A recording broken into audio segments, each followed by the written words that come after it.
Welcome into Seattle Seahawks today. I am Tom Downey. With training camp underway, I figured we could take a look at some of the early winners and losers from camp, and we'll start on the positive side. How about Cedric Ogbuehi? Not the name I thought we were going to kick things off with here, but he's been getting reps with the starters at right tackle, and very clearly right now, folks, there is a battle brewing for the right tackle position between Ogbuehi and Brandon Shell, who was the starter when healthy last season. This is a very intriguing potential camp battle, and I had assumed Shell would be the guy, but maybe I assumed wrong, and we know what happens when you assume. Now, the loser, I think, likely ends up being the swing tackle. Maybe Jamarco Jones or Stone Forsythe, but that's probably a little bit of a stretch. Now, Ogbuehi did not play a ton last year. A very small sample size, under 300 snaps,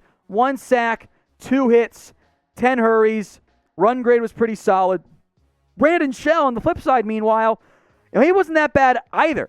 3 sacks, 4 hits, 12 hurries. His run grade per PFF wasn't as good, but I think he handled the job pretty well. So I do think Shell should be viewed as the favorite. At minimum, Pete Carroll kind of said he was upset with himself for not giving Ogbuehi a chance to earn the job at right tackle. He kept him on the left side to start last year, and I don't think Ogbuehi liked that all that much. He's given him a chance this year. I still think Shell is the favorite and ends up winning this job, but by no means is that set in stone. So pick a right tackle. Who do you think ends up earning this job come week 1? Assuming, of course, both guys are healthy. Type O for Cedric Ogbuehi or type in S for Brandon Shell. Get your votes in for me right now in the comments section. While you're down there in the comments, by the way, click the link you'll see there for MANSCAPED. You can get 20% off and free shipping on all their fantastic men's grooming products, including the Lawnmower 4.0. Head over to manscaped.com and use the promo code you'll see in the comments section and directly below me. It's Seahawks. That link and the promo code, again, will be in both the comments section and in the description. I'm not saying that my wife would not be pregnant if I didn't use Manscaped, but I'm not saying it either. So go get 20% off and have some success off the field when you go to manscaped.com and you use promo code Seahawks. It's the best men's grooming tools on the market. You should use Manscaped today. Again, 20% off when you use that promo code Seahawks at manscaped.com. Over to cornerback now. Ahkello Witherspoon has drawn some very high praise from Pete Carroll and other media, of course, there as well. I think it is, if not set in stone, the likely outcome that Witherspoon ends up being a starter at corner, which Seattle needs. They need Witherspoon, or at least somebody, Trey Flowers maybe Peter Sears drawn some good reviews as well, to emerge as a, if not high-end, at least a quality starter at the position. Here's what Pete Carroll had to say. Quote, "That's the best he showed was today." And this was referring back to a Saturday practice. "He's physically right. He's fast enough. He's athletic enough. He's fluid. He's really tall and long. Good. Great reach. Man, his feet move like a smaller guy. So he's got all the things we're looking for." And Witherspoon does fit the more prototypical Seahawks build of a corner.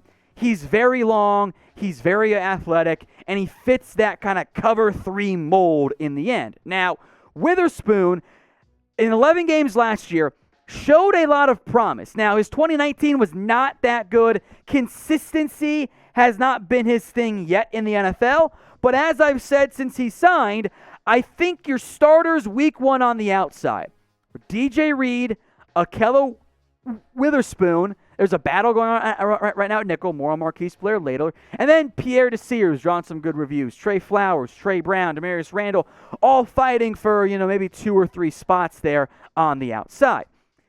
So we're a show for the people, right? So I want to know from you guys, who is your biggest training camp winner so far? Is it Witherspoon, Brandon Shell, somebody else altogether? Get your votes in for me. This question is the pinned comment on today's video. So get the ad break here on YouTube, scroll on down, and get your votes in. Let's chat DK Metcalf now because, guess what? He is an early training camp winner. There's always that one guy, the very talented player, who we know, that is just not really coverable, and that is DK Metcalf right now. His chemistry with Russell Wilson, unsurprisingly, remains very strong and very impressive. And simply put, DK Metcalf is just bigger and faster than the guys he's going up against. Maybe that's not a huge surprise, but that is where we're at for DK Metcalf. He continues to look like a physical freak of nature on the outside. He was going up against DJ Reed for one play and basically mossed him, which again, DJ Reed's not the biggest guy. DK Metcalf is. And we saw a jump from year 1 to year 2, and I'll take an L on this one. Back in 2019, I'm like, yeah, you know what? If Metcalf goes for 100 yards, awesome. That's pretty indicative of just, or 1,000 yards, excuse me, not 100, Jesus Christ, 1,000 yards, that would be happy. I don't know how much more productive he'll end up being. And then he was way more productive. 83 catches, 1,300 yards, and 10 touchdowns. DK Metcalf truly looks like one of the best receivers in the NFL. And I get the whole, oh yeah, but he can't run all the routes. Who cares? I've never understood how that's a negative argument for DK Metcalf. Even not being the most efficient route runner in the NFL, guess what? He's putting up obscene numbers. He's simply better than the opposing players. And by the way, that's a big issue right now for Seattle and for DK Metcalf. He is going to get a massive contract when the time comes, because if he's running deep routes, if he's running posts, all that stuff, it makes life easy on Seattle with the Wilson-Metcalf connection. They still got to find some more underneath options, which Metcalf isn't at his best in, but I think Metcalf continues to look at the team's actual number. That's not a dig at Tyler Lockett. That's how good I think DK Metcalf actually is.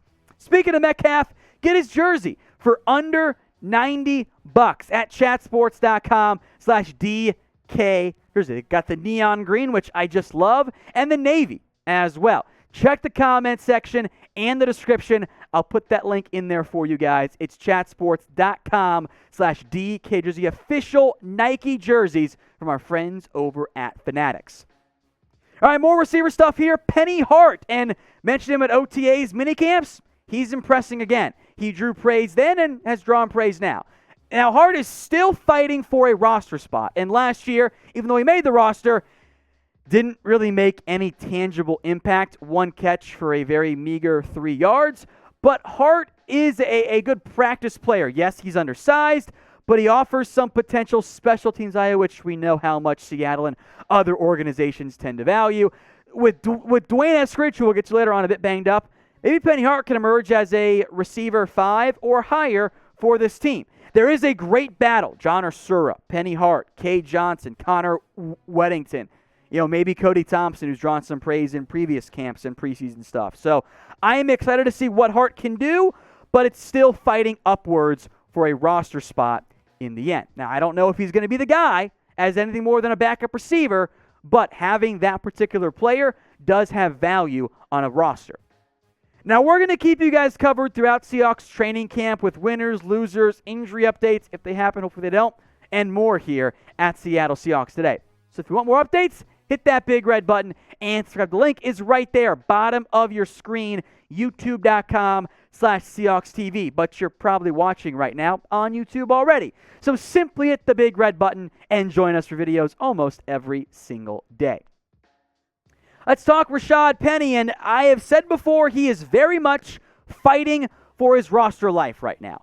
But Pete Carroll's offered some praise for the former first-round pick. Loved his effort in the offseason. Penny said, by the way, he is the lightest he's ever been entering camp. This is truly best shape of life, which comes at a good time for Penny because it's now or never for him. Here's what head coach Pete Carroll had to say.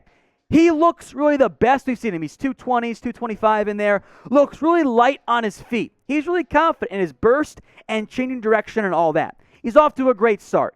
It's really comforting to see that all of the work he did paid off. Quote, he stayed in town for the bulk of the offseason and worked with our guys. He maxed out here. You can see it. It's big payback here. Really anxious to see him and get going as we get into ball games and all. Now, Penny is, I think, it's still fighting for it to be RB2 and even maybe for a roster spot. I'll also make note DJ Dallas, by the way, has drawn some praise. Last year, Penny made no impact. Coming off of injury, it was a pretty disappointing effort out of the young back. But over his career, he's been efficient when he's been able to get the football. Now, he's been stuck behind Chris Carson, and on top of that, he just hasn't been that healthy. So I still think Penny is the favorite to be RB2. But DJ Dallas, Alex Collins also drawing praise. Travis Homer, a bit banged up. That's not a good sign for Homer, just as a quick minor note. So is this the year? Will Rashaad Penny have a breakout season? Get your votes in. Why for yes, he will, and for no, it's simply not going to happen.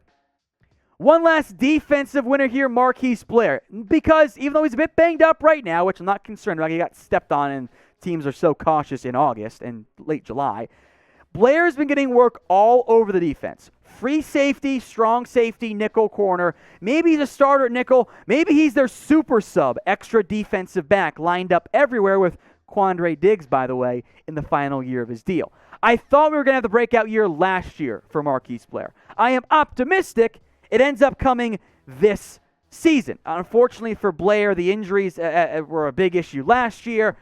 For Seattle in their secondary, obviously Jamal Adams, Quandre Diggs are your top two safeties. Ryan Neal's probably safety 3. It's a bunch of UDFAs beyond Blair and Ugo Amadi after that, which I think at least opens up the possibility of Blair or Amadi being the first guy at safety in the event of injury. So I think getting cross-trained in the end is actually a good thing for Marquise Blair. All right, time for some losers because life has losers. If you don't like it, yell at me on Twitter at WhatGoingDowney.